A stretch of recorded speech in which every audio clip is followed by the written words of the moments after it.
Puyallup Flying Club.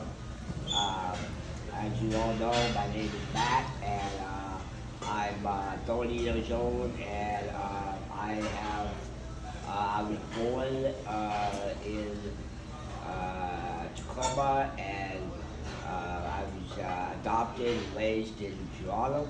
Um, and I was born with multiple pterygium syndrome, arthral kyphosis, and scoliosis. It's a miracle that I can pronounce all three of those.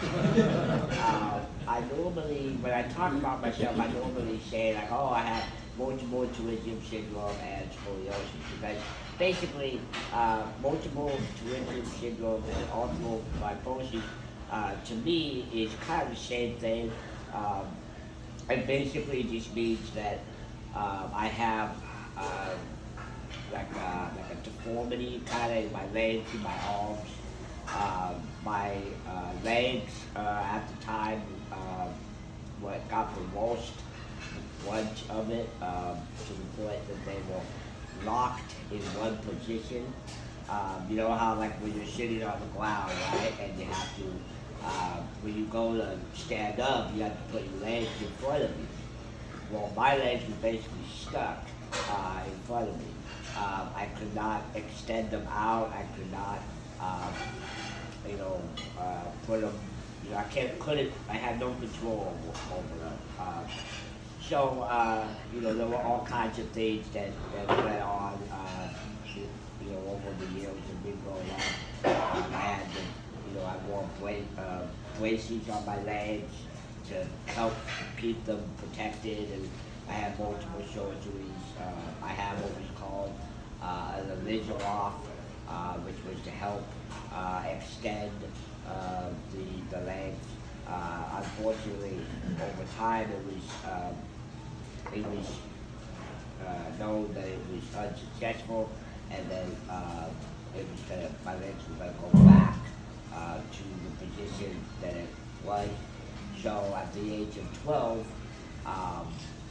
I had to make the decision to have them removed, which I didn't really think a whole lot about it. Like it wasn't, I mean, yeah, it did suck, but it wasn't like it was a huge tragedy because I couldn't move, I had no control over my legs. And so, yeah, at the age of 12, I had to have it removed, and then, you know, me growing up, I was always a happy kid, just like any other young kid. I love playing with Legos and action figures and, you know, toys and video games and just, you know, typical kid stuff. I always, you know, just wanted to do that. And Hot Wheels, you know, I love that. And, you know, that was, I guess that's kind of what got me through a lot of the other stuff that I dealt with. My mom and my dad, they you know, they've been there for me my whole entire life. They, you know, my mom would drive me up, you know, to Seattle. That's where I had my doctor's appointments up at Seattle Children's Hospital, which is absolutely great people up there. And I would not be here today if it wasn't for the Seattle Children's Hospital, as well as my parents and everybody involved. You know, there's a lot of challenges that I faced growing up. Because to me, I was just normal, you know. I never really thought anything of it. I never felt ashamed of who I am. I never felt like, oh man, you know, he doesn't have any legs. Like, oh my God. I never felt that way. That's just the way I was. Unfortunately, you know, as I got older and, you know, got into junior high and school and public, and, you know, you meet new people and you are surrounded by different things that happen. And, you know, there was quite a few times where, you know, people would, you know, really feel a lot of guilt for me, they would feel bad, they would like, you know, it was kind of interesting to see the differences in people, how they would treat me. You have one side of people that would feel really bad for me and all of that and want to like, help me in some kind of way, or they want to give me money, or they want to, you know, do some kind of interesting thing, or there were other people that just did not like it. They had this idea that because I was disabled, I felt like everybody else owed me everything, which was never the case. I've never been brought up that way or thought like that. Unfortunately, still to this day, that does happen. And there's just a lot of kind of trauma that comes with that. I mean, I don't even know anything else than my health issues and challenges. From getting from one place to another was kind of a big deal. If I could, do that, if I could be able to get out there, and so that's what I try to do now. I try to experience things that I never got to experience growing up, and I try to, I love going to comedy shows, concerts, anything to do with television or new events. I love doing that, love going out. I love just living life to the best that I can, and I definitely have. I also make videos about how I live my life and what I like to do, and that seems to be going pretty well. I've been able to have a pretty big following on social media, and I've been able to, meet some cool people and experience some cool things, I guess as I get older, as time goes on, I know that, my scoliosis and, will kind of do something and cause me to have to, be in my house again. Because, when I was younger, I couldn't really go out and do things that a lot of other kids get to do due to just my health. And I am getting older, and it's getting a little bit harder for me to be able to get out there and do stuff, and like one day, I'll do something, I'll move around, or go and go to one place, and I go, oh well, that didn't happen last week, or I wasn't, I'll move from one end to the room to the other, and I'll be like, wow, I didn't feel like that before, so it's a little strange how that's happening, but I think the way, in life, that's what's going to keep you going, is you just, you keep going. You don't think about what time it is, you don't think about what, like, oh man, I ran out of money, or ran out of time, or you just live. You just live until you can't anymore. And so that's what I try to do. So, obviously, I don't have kids, I don't have a girlfriend, I don't have a house, or a car, or a boat. And people are, it fathers me, because a lot of people get that opportunity. They have a house, they have a car, they have a boat, they have a lot of stuff. And they are so upset. They are the most unhappy people in the world. And I'm sitting over here thinking to myself, I would do anything to just have that boat that's sitting in the driveway. Because I love being on the water, that to me, that's very therapeutic to me, on the water, on a boat with music on, just something about that I just really like. So, now, why don't you talk a little bit about what you did in the community? Oh yeah, I started to notice, I've lived here in Puyallup my whole entire life, way too long. I probably know more about Puyallup than the police, but I remember there was some crosswalks. Some of the buttons over there were not working very well, or they would not be reachable.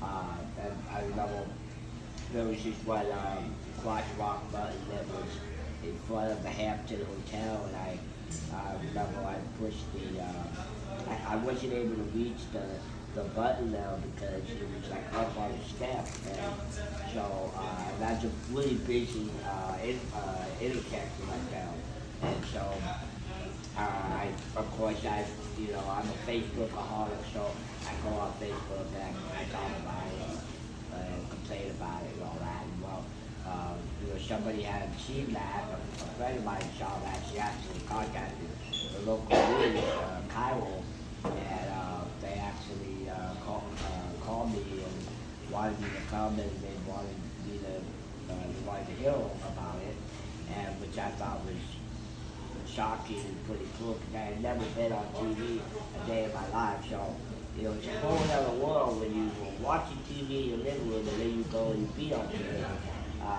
But anyway, I went down there and sure enough, I started having a meeting with the city workers as well as I think some state workers as well. And we all met up out there and not only did we address that crosswalk button in front of the hotel, but there were multiple ones that were like that they wanted me to show.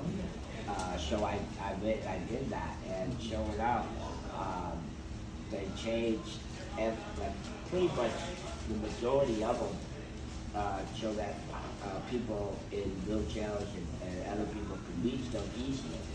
Which I thought that was really cool. And now that's like a common thing now. Now that's happening all over as well. Things are changing, things are becoming more accessible. Things, and I haven't had to really do anything now. So, and I'm really happy about that. So that's what I try to do now. I try to be an advocate for the public and people with disabilities or anybody, and I try to help people if I can.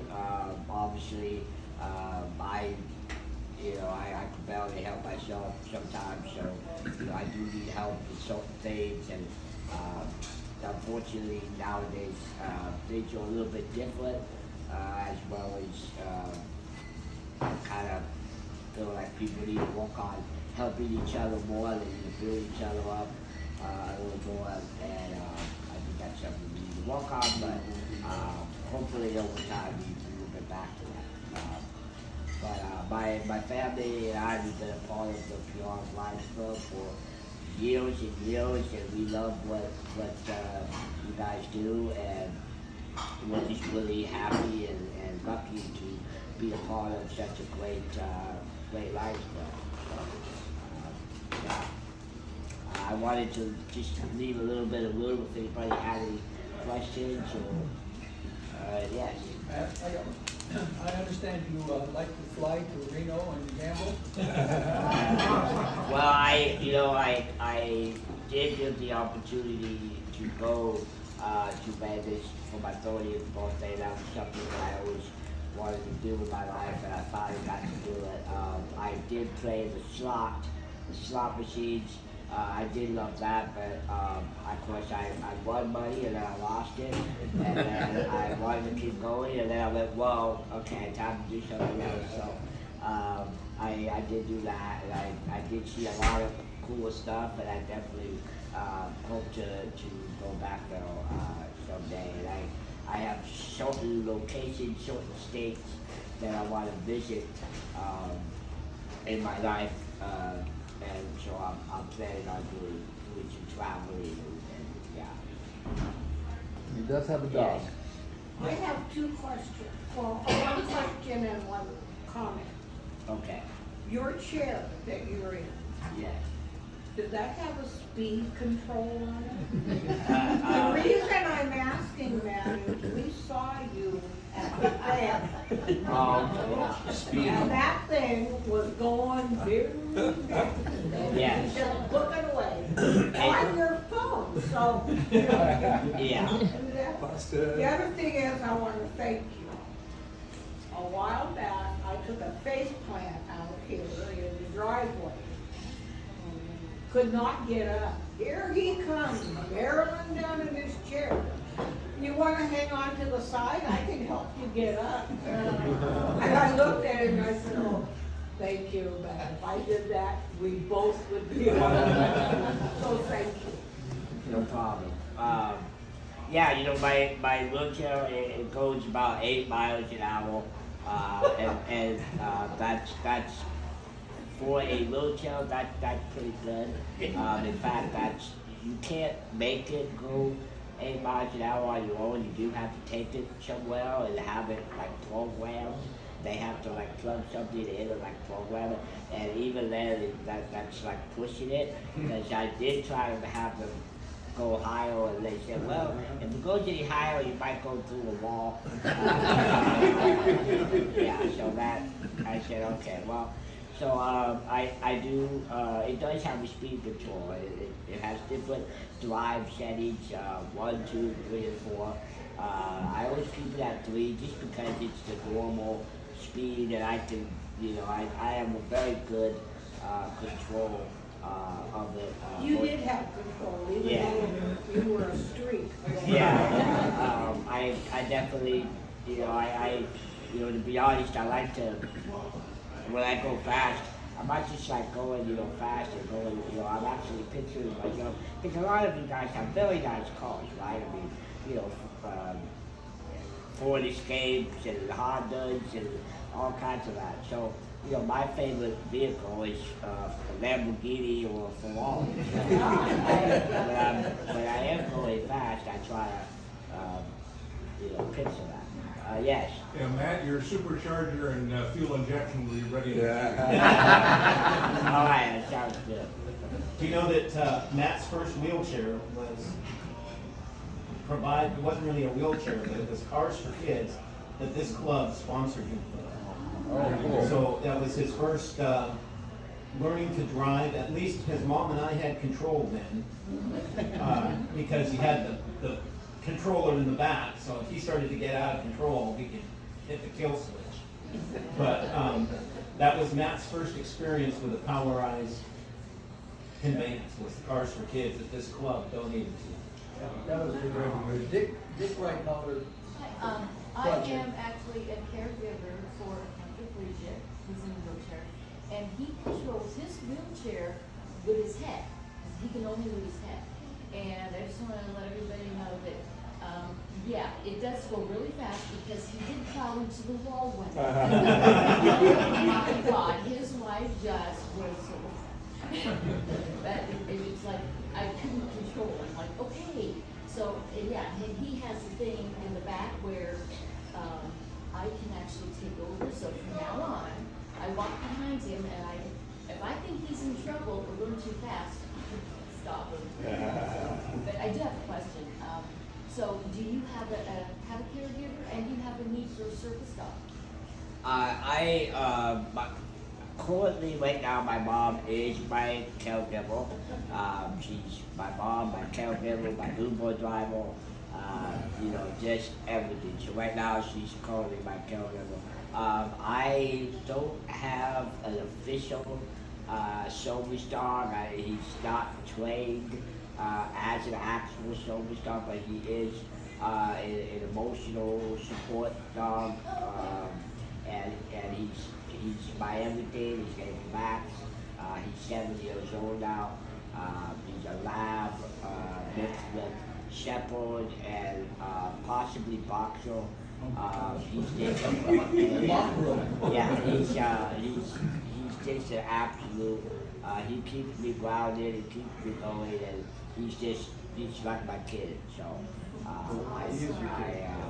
and if you follow me on my social media platforms, you know, Facebook, Instagram, TikTok, you'll see a lot of videos and pictures of him, and he's a lot more well known in this town than even I am. So he's just a great dog. I'd just like to make a comment. I was there the day John and Tracy brought little tiny Matt home, and I remember thinking, what have they gotten into? Because he was so medically fragile, and it was round the clock work. And I look and see what you turned out to, Matt, and it is because your mom and dad have helped you along the way. But I'm proud of you and glad to call you my friend. Well, thank you. I'm glad to call you my friend as well. Any other questions of Tracy or I, or any other questions for Matt? Because there was many a day that we drove up to Seattle for some surgery. Matt, at one point, we figured had close to 75 different surgeries. And some of them positive, some of them failed, but we would start out the year, we'd make sure that we didn't have any surgeries in November, December, so he could enjoy Christmas. But he powered through all of them, and his sisters growing up treated him just like he was, like siblings would. As a matter of fact, Matt got a tooth knocked out because he was riding a little scooter and his sister decided she wanted the balloon that was tied behind it and flipped him. She yanked on it and So that's why Matt became who he is, because we didn't look at him as disabled. We looked at him as just a normal kid. And I'm proud of the man that he's become.